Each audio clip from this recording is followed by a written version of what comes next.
Farafina itama kolone jugu kana balanga wilila. Farafina itama kolone faren jugu kana balanga wilila. Antan tama kolonde jugu kana balanga wilila. Antan tama kolonde faren jugu kana balanga wilila. Farafina itama kolone jugu kana balanga wilila. Farafina itama kolone faren jugu kana balanga wilila. Antan tama kolonde jugu kana balanga wilila. Antan tama kolonde faren jugu kana balanga wilila. Olo badu babe farafina be. Jugu kana balanga wilila. Olo badu babe farafina be. Faren jugu kana balanga wilila. Igidongo du babe nakamadu be. Adina du babe farafina be.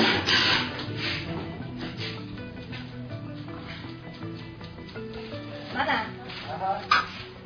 Ya, tapi.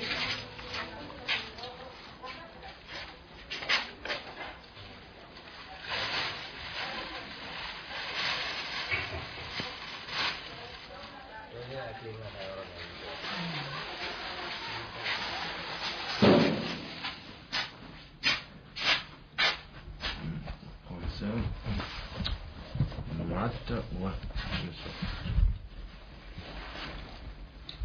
Long. Fresh street now.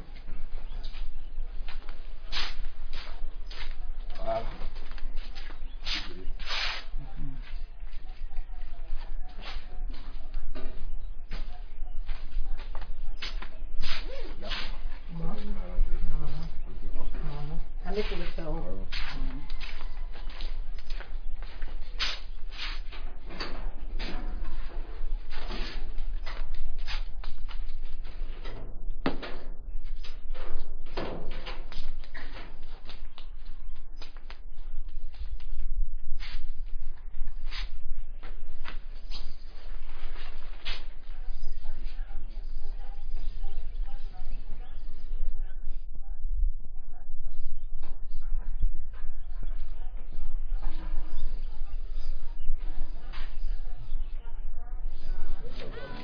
Làm đấy. Mệt như thế.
Bonjour à tous.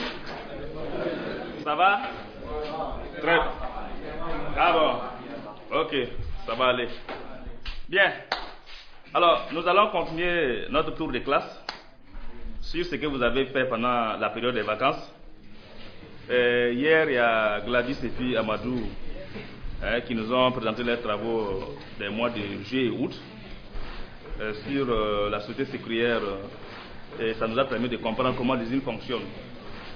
Aujourd'hui, je crois que nous avons Zoumana et puis voilà, Zoumana et Daouda qui vont nous présenter leur exposé. Mais d'abord, je tiens à revenir là-dessus. Je ne veux pas un simple exposé des faits. Je veux seulement que vous nous appreniez des choses. Je veux un exposé des problématiques. C'est ça?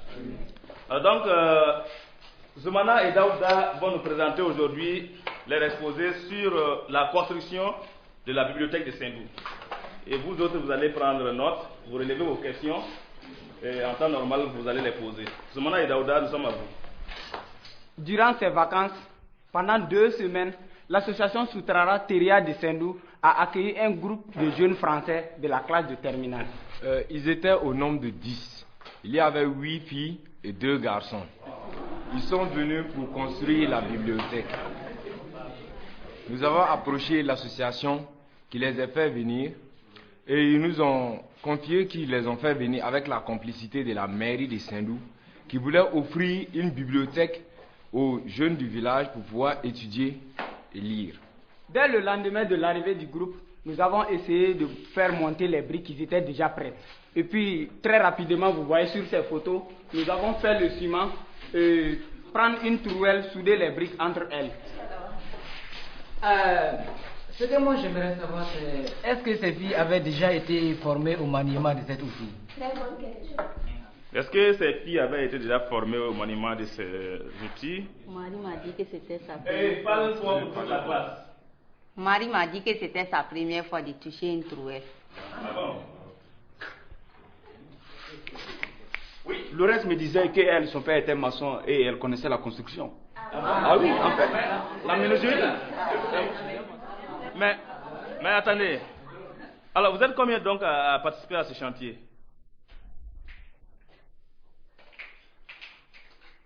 Ah bon? Mais expliquez-moi davantage. Parce que je n'étais pas là pendant la période de construction à Saint-Loup. Je crois que c'est Zoumana et Daouda de la terminale A, les autres de la terminale D et de la première. Mais comment se fait-il que vous ayez tous participé au chantier? Expliquez-moi davantage. C'est vrai que nous n'avions pas à aller au chantier. Normalement, c'était juste des personnes désignées. Et d'ailleurs, au début, je n'avais même pas envie de passer. Ah bon? Pourquoi? En fait, on ne savait pas ce que ces blancs venaient faire ici. On pensait que comme d'habitude, ils venaient pour visiter les pics et voir le village. C'est quand on nous a fait savoir qu'ils venaient pour la construction, on ne les a pas cru. Mais pourquoi? Parce que les blancs ne travaillent pas.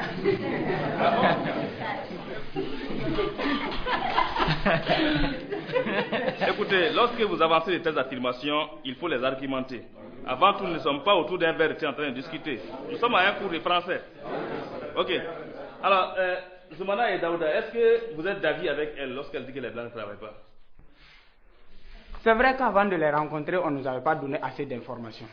On nous avait juste dit que nous allions aider à construire la bibliothèque. Pour nous, les blancs ne peuvent pas travailler. Ils sont trop fragiles. Ils sont assis dans les maisons confortables à manger et à boire seulement. Oui, je pensais ça avant. Je pensais qu'ils allaient nous regarder travailler. Eh bien, c'est vrai qu'au début, les gens du village étaient... C'est vrai qu'au début, les gens du village étaient méfiants. Les filles ne savaient pas saluer. Elles pouvaient passer même sans vous dire bonjour. Nous, on sait que les Occidentaux, ils sont comme ça, hein. Ils ne sont pas habitués à la politesse. Mais les gens du village n'étaient pas de cet avis. Ce qui fait qu'au début, les relations étaient un peu difficiles. Oui. Oui, d'accord, mais ça ne m'explique pas tout à fait pourquoi ceux qui n'avaient pas été désignés ont quand même pris part au chantier. Oh, mais c'est parce qu'on les a vus travailler. Oui. Je crois que c'est, oui, 2 jours après leur arrivée qu'ils ont commencé le chantier. On les avait porté les brouettes, mélanger le ciment. Avec la chaleur, c'était pas facile. Mais elles travaillaient sans se plaindre. Même si souvent on voyait sur leurs visages qu'elles étaient fatiguées. Des gens ont été étonnés. Beaucoup sont venus voir. Parce que c'est vrai que ce n'était que des filles. Mais vous savez qu'ici en Afrique, du moins je pensais ça avant. Mais normalement, une fille ne construit pas. Elle ne fait pas ce travail. Et du coup, de les voir faire, ça a mobilisé le monde. Et moi, personnellement, j'étais étonné. Et ça m'a donné l'envie de les aider. Ah bon? Alors du coup, ça a changé votre vision des choses, du moins sur certains points. Et vous êtes donc rendu compte qu'il y avait des préjugés. Et vous avez vu des blancs qui ont scié pour vous construire quelque chose qui va vous servir désormais. Et vous êtes également rendu compte que les filles pouvaient faire les mêmes travaux que les hommes. Hein? Alors, et leur vision, est-ce que ça a changé? Avez-vous pu discuter de cela avec eux? Daouda et Zoumana? Bon, je ne peux pas répondre à leur place, mais je sais que leur point de vue a vraiment changé. Parce qu'au début, ils ne pensaient qu'à la construction au chantier. Ils partaient là-bas pour toute la journée, du matin jusqu'au soir. Et on ne pouvait même pas manger avec eux dans nos familles, puisqu'ils mangeaient ensemble. C'est vrai que cette bibliothèque est très importante pour nous, mais nous, on voulait passer un peu de temps avec eux, échanger, voir comment est-ce qu'ils vivent chez eux et les montrer comment nous vivons chez nous ici. Les faire découvrir nos richesses. Parce que vous avez dit que nous avions des préjugés sur les Blancs. Mais eux, avant qu'ils n'arrivent, ils avaient beaucoup de préjugés sur nous. Certains ont même dit que c'est à cause de ce qu'ils voyaient à la télé. Ah bon? Par exemple, quel préjugé avait-il? Ils pensaient que nous, on vivait dans la famine, dans la misère. Et donc, quand on était malheureux, leurs parents même avaient peur. Certains ont dû se battre pour pouvoir venir ici. Oui. Oui, Bastrima?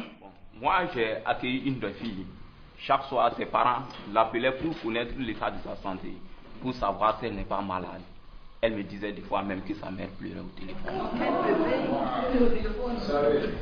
Ils pensaient que quand ils venaient ici, c'était eux qui nous apportaient seulement quelque chose. La bibliothèque, les livres. Mais au bout de la 2e semaine, ils ont su qu'ils avaient beaucoup de choses à apprendre de l'Afrique. À un tel point qu'ils ne voulaient plus partir au chantier. Ils voulaient rester avec nous pour discuter et rester dans les familles d'accueil. Ah bon? Donc ils ne voulaient plus construire la bibliothèque? Ce n'est pas qu'ils ne voulaient plus construire la bibliothèque. Je sais que ce projet leur tenait beaucoup à cœur. Mais 2 semaines, c'est court. Je pense qu'à un certain moment, ils ont voulu passer plus de temps avec les gens, à échanger, à partager des moments ensemble. Du coup, dans leur tête, ils ont laissé de côté la construction. Nous avons fait une fête des masques. La grand-mère de Saline nous a montré la poterie. On les sentait à l'aise. D'autres ont même voulu apprendre à saluer en Dula. Ani Soroma, Ani Tile. Ce qui a fait qu'avec les autres personnes du village, on se sentait vraiment en famille. Oui. On sent que la 2e partie de leur séjour a été intéressante. Hein? C'est aussi enrichissant de partager avec des personnes qui l'on reçoit. Même si nous n'avons pas de richesses matérielles, nous avons des richesses culturelles, la solidarité, la chaleur humaine, qu'ils pouvaient ramener chez eux et partager à leur tour avec d'autres personnes. Bastrima? Moi, je pense que tout le monde a appris, d'un côté comme de l'autre. Sauf que c'est vrai que nous, on est peut-être un peu plus ouverts à ce qui vient de l'Occident. On s'est dit que c'est forcément bon. Alors que les gens ont toujours tendance à considérer que ce qui vient de l'Afrique est mauvais. Mais je pense bien qu'ils ont pu voir qu'ici aussi, il y a beaucoup de bonnes choses et qu'ils pourront peut-être à leur tour expliquer à leurs petits frères ou à leurs parents. Exactement. Très bien. Alors donc, nous allons permettre à Zoumana et Daouda de mettre fin au suspense, parce que c'est eux qui font l'exposé. Enfin, est-ce que vous avez pu construire la bibliothèque? Elle a fini la bibliothèque. Certains, ils vont suivre des cours de soutien le soir là-bas. Mais c'est leur départ qui fut difficile. Ces 2 semaines se sont passées pour nous comme 2 années. On a eu le temps de tisser des liens d'amitié. C'est venu naturellement. Ils étaient des élèves eux aussi. Donc on avait beaucoup de points communs. Ils nous tardaient tous d'entrer dans les études supérieures.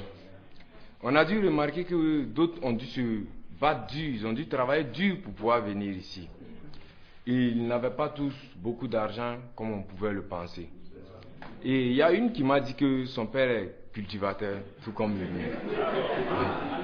Ce qui fait qu'à leur départ, c'était vraiment triste. Les gens ont beaucoup pleuré. Des gens d'ici, des gens de leur groupe, des gens des familles qui les auront, comment dirais-je, adoptés. On pouvait voir des vieilles et des dames, des familles d'accueil se cacher pour pleurer, pour ne pas qu'on les voie. Mais est-ce qu'il y en a d'entre vous qui ont gardé des contacts avec eux, certains? Ah bon? Bastiment? Oui, bon. On s'écrit par courrier ou par internet, même s'ils ne répondent pas souvent car ils sont très préoccupés par leurs études. Moi aussi, j'ai gardé contact avec Marie. On s'envoie des SMS. C'est plus facile. D'ailleurs, certaines des filles nous ont promis qu'elles reviendraient nous voir pendant les vacances. Ok, bien. Nous allons dire merci à Zoumana et Daouda pour leur exposé. Bonjour Sabrina. Je profite d'un voyage sur Banfora pour pouvoir me connecter et t'envoyer des nouvelles. J'espère que tu vas bien ainsi que toute ta famille et que cette rentrée vous trouve tous en bonne santé. Ici tout va bien, sauf que les choses n'ont pas été faciles pour le bac. Seulement 25 ont pu gagner l'examen. Heureusement pour moi, je faisais partie du groupe et ma mère a pu être soulagée. Comme je te l'avais dit, je suis maintenant sur Bobo en première année de médecine et j'ai pu trouver à me loger chez un oncle qui n'habite pas loin de l'université. Je te mets avec ce mail les dernières photos que j'ai pu scanner. Tu verras, il y en a une de la bibliothèque que j'ai prise l'autre soir. Elle vient juste de réouvrir pour la rentrée. J'attends les photos que tu m'as promis, surtout avec Kaz au terrain de foot. Bonne soirée à toi et à tous ceux que tu aimes, Zoumana. Vous vous écrivez souvent? Oui, beaucoup d'entre nous ont gardé contact avec ceux qui nous ont accueillis. Il faut dire qu'on a travaillé dur tous ensemble et puis des amitiés se sont créées. Même si le chantier est passé tellement vite, comme ça, en lisant le mail, on a l'impression d'y être encore. Vous aviez des appréhensions quand vous êtes arrivé? Bon, des appréhensions. Oui, moi j'avais peur. J'avais peur de ce que je pouvais voir. Et faut dire que je regarde beaucoup la télé, les documentaires. Et je m'attendais à voir des images choquantes de misère, de pauvreté. Moi j'avais plus peur de ne pas pouvoir me passer de mon MP3, de mon téléphone. En même temps, il faut dire qu'on nous avait mis des conditions, de faire attention à ça et ça. Alors, quand on est arrivé, c'est vrai qu'on était tous un peu stressés par ce qui nous attendait. Et il y en avait même qui ne voulaient plus venir. Je l'avais jamais encore vue cette photo. Tu vois, quand je regarde cette photo, ça me refait penser au bon moment qu'on avait passé tous ensemble. Regarde, ça te donne des frissons. C'était tellement fort. Ouais. Et finalement, comment s'est passé le chantier? Ça n'avait rien à voir avec ce qu'on imaginait. C'est vrai qu'on a beaucoup de richesses matérielles et quand je pense à tout ce que j'ai chez moi et tout ce qu'il pourrait y avoir là-bas, et le voyage on a compris beaucoup de choses, des choses essentielles. Et finalement, je sais pas si on a apporté tant de choses comparé à tout ce qu'on a appris. Bon, d'accord, il y a eu le chantier. Concrètement, on a apporté quelque chose. Mais moi, je pense que ça nous a plus ouvert l'esprit. On s'est rendu compte que c'était bien beau de poser nos différentes briques dans la journée, mais que si on retenait que ça du voyage, on allait passer à côté de quelque chose. On a compris que les gens ici étaient riches de plein de choses, comme le respect, le partage, la culture, le sens de la famille. Les gens On peut, mais ils partagent tout. Et tout ça, on l'a compris en passant du temps ensemble, en partageant des moments avec les familles, et surtout en mettant de côté toutes nos appréhensions du début, en osant échanger et partager ce que l'on a dans le cœur, simplement. Je pense qu'à ce niveau-là, on a beaucoup à apprendre de cette ouverture sur les autres et le respect qu'il peut y avoir entre les personnes. Au retour, par exemple, on a essayé de saluer les gens dans le métro. Ça n'a pas vraiment marché. On nous a pris pour des fous. Vous pensez que cela a changé votre façon de voir les choses lorsque vous êtes revenu? Moi, je me sens plus sereine. J'étais tellement stressée avant de partir. Tout ce que j'ai vu m'a appris à relativiser, à faire la part des choses. Et puis, j'ai réalisé qu'au-delà de tous ces clichés, riches ou pauvres, ils étaient comme nous, ils écoutent de la musique, ils passent des moments avec leurs amis, ils aiment sortir le soir. Moi, je pense que j'ai appris à écouter les autres et à plus tout faire en fonction de moi. Enfin, j'essaye, parce que c'est pas toujours évident. Et puis de savoir que tout ce qu'on a fait est toujours là et les aide un petit peu, ça laisse un souvenir de tout ce qu'on a vécu avec eux, des discussions qu'on a pu avoir. Quand je repense à tout ce qu'on a fait, je suis fière d'avoir vécu cette expérience. Regarde la photo, c'est la bibliothèque. Zoumana m'a dit qu'il venait juste de mettre le toit. C'est pas Auric là? Il a dit à Marie qu'il allait prendre des cours du soir aussi.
Bon, ne tɔgɔ ye Sinali Traoré ka bɔ Sendou Leraba kɔnɔ. Bon, an tun ye teriya sɔrɔ ni denmisɛnw dɔw ye ka bɔ Faragɛ jamana na, mais o tun nana ka na bibliothèque lɔ an fɛ. Donc ne tun bɛ baarakɛyɔrɔ ninnu na ni denmisɛnw lon o lon. Donc n tun bɛ baro kɛ n'o ye santier kan, n bɛ baro kɛ n'o dugu kɔnɔ wula fɛ n'an bɔra, n bɛ baro kɛ n'o ye yan yɔrɔ la an fɛ ko minnu bɛ an fɛ yan yɔrɔ, tulo minnu bɛ an fɛ yan yɔrɔ la. Donc n b'o kalan an ka dɔnkili la Jɔrɔkan na, donc ka u ka wulafɛ baro kɛ n'o ye. Donc n'o latuma sera n bɛ t'o la, donc ni dugu jɛra tugun an bɛ ɲɔgɔn kunbɛn santier la. Le plus souvent quand les blancs ils arrivent ici, moi je les remarque, peut-être c'est pour visiter des sites touristiques ou pour des chantiers, mais malgré tout ça, quand ils arrivent, ils ne font rien d'échange comme échange avec nous. Ils n'essaient pas de savoir ce que pouvait leur apporter notre culture. Il y en a qui se disent peut-être qu'on est fermé. Non, nous ne sommes pas fermés. Il y en a qui peuvent se dire que en venant en Afrique, c'est la misère, donc on est malheureux, donc il ne faut pas s'amuser avec ce genre de personnes, sinon bon, oh, peut-être qu'ils ont des idées, je dirais comment, ils ont des préjugés sur nous, mais moi j'aimerais parler à travers les Français et jeunes étudiants en tout cas voulant faire des aides pour les Africains, ou bien même à ceux qui viennent pour le tourisme seulement, je veux leur proposer seulement d'apprendre à connaître l'Afrique, d'essayer d'échanger avec nous. Oui, c'est ça le plus important, je crois. Maintenant, pour le film, sincèrement dit, ce film me plaît. Ce film me plaît en ce sens que ça va apprendre à ceux qui ne sont pas encore venus qu'ils peuvent apprendre des choses avec nous, qu'ils peuvent avoir des amis, hein. Se faire beaucoup d'amis. Parce que ici, au fait, la chaleur africaine, l'accueil est important et l'amitié, ça a un sens fort. Donc, ils peuvent se faire des amis, beaucoup ici. Ce que je leur proposerais, c'est qu'arriver ici, ne soyez pas, je dirais comment, n'ayez pas peur. Essayez d'échanger avec les gens et vous verrez que non, vous allez juste et très vite même vous faire des amis. Ceux qui sont déjà venus et qui n'ont pas pu échanger avec les Africains, ils sont passés à côté d'une culture qu'ils pouvaient puiser dedans. Puisque moi je pense que c'est l'union de cultures en fait qui fait le grand développement. Imaginons que je sème l'arachide et que vous sémez le maïs. Si vous préparez une nourriture à base de maïs, à base de votre maïs, et que vous ne vous entendez pas avec moi, et que vous ne cherchez même pas à voir, moi, mes arachides, comment ils sont, vous ne saurez jamais que non, vous pouvez combiner ce maïs-là à l'arachide pour faire un bon plat. Donc je pense que la plus belle culture, c'est celle qui comporte l'union de plusieurs cultures. Moi, c'est Ndo Herman. Je suis membre de l'association Soutarlateria. Alors, j'ai été parmi ceux qui ont été choisis ou ceux qui se sont proposés volontaires pour accueillir des visiteurs. Leur arrivée dans ma famille n'a rien bouleversé. Au contraire, c'était des amis qui s'étaient venus. Alors, ce que je déplore, peut-être, on n'a pas partagé beaucoup de repas africains ensemble. Parce qu'il y avait beaucoup de travaux dans les chantiers qui empêchaient beaucoup nos échanges. Alors, quand ils sont arrivés, ils avaient un programme, comme je l'ai dit, un peu chargé. Alors, ils n'ont pas eu beaucoup de temps pour nous. Mais les petits temps que nous avons eu, quand ils venaient se coucher, on a échangé beaucoup de choses. Vraiment, nous étions très contents de les accueillir. Alors, je crois qu'ils étaient aussi contents de partager quelques petits moments avec nous parce qu'ils avaient des questions qui étaient beaucoup intéressantes pour nous, qu'on a répondu. Et je pense qu'ils sont beaucoup contents. Alors, prochainement, ce que je vais peut-être vouloir, à leur arrivée, qu'on dégage beaucoup de temps pour les familles d'accueil. Afin que ces familles d'accueil puissent vraiment échanger avec ces derniers et qu'ils partagent beaucoup de repas, afin que ces relations continuent. Ce que moi je voulais ajouter concernant la bibliothèque, moi je dirais que même moi-même je suis allé il y a plein de documents, il y a des documents français comme les documents africains. Vraiment, on peut vraiment remercier ceux qui nous ont aidés à construire cette bibliothèque. En tout cas, et puis on les encourage de venir pour une deuxième fois. Parce qu'on a été des amis, donc on voulait qu'ils viennent pour une deuxième fois pour qu'on se revoie encore. Parce que nous, on ne sait pas si on va partir là-bas, donc on les souhaite de venir ici. Comme nous sommes tous des élèves aussi, on se souhaite bonne année scolaire. Bonne année scolaire et surtout du succès à nous d'aller en classe supérieure. Je suis Tiemuko Ouattara, président de l'association Sotarla Teria, une association pour la promotion du tourisme, de l'artisanat et de la culture. Et nous sommes bien battus pour organiser un tel chantier de jeunes pour la construction d'une bibliothèque dans la commune de Sendou. Mais l'organisation de ce chantier rentre un peu dans le cadre d'un échange culturel entre les jeunes africains en général et même les jeunes de Sendou en particulier, avec des jeunes français. Tous les deux côtés, ça a été bien apprécié parce qu'au départ, les jeunes français qui sont arrivés avaient du mal à s'intégrer, ils se sont au débat, ils ne se saluaient pas. Donc les jeunes de Sendou croyaient que c'était de l'impolitesse, mais à la fin ils ont compris que ce n'était pas de l'impolitesse, mais c'était leur culture. Et après une semaine, les jeunes, à travers les échanges qui se passaient entre eux, se sont bien intégrés et puis ils sont fait des amis. Même, on avait même du mal maintenant à continuer le sentier. Donc ça s'est très très bien passé. Et même des deux côtés, surtout même du côté des gens de Sendou, des gens de Sendou, ils ont compris ce que c'est que la vie européenne, la vie occidentale. Et ils ont aussi, les jeunes français aussi ont compris bien ce que c'est que la vie africaine. J'aimerais toujours continuer à organiser ces genres de sentiers pour que les gens ne se sentent pas les seuls. Ils ne se sentent pas les meilleurs ni les derniers, que les gens se sentent toujours, surtout les jeunes, se sentent toujours vraiment au milieu et que l'un respecte l'autre dans sa culture, ou les deux, des deux côtés, on essaie de prendre le meilleur. Voilà, donc voilà ce que moi j'avais à dire comme conseil, comme appui. Voilà, merci beaucoup, je vous en prie. Farafina itama korone jugu kana balanga wilila. Farafina itama korone faren jugu kana balanga wilila. Antan tama kolonde jugu kana balanga wilila. Antan tama kolonde faren jugu kana balanga wilila. Farafina itama korone jugu kana balanga wilila. Farafina itama korone faren jugu kana balanga wilila.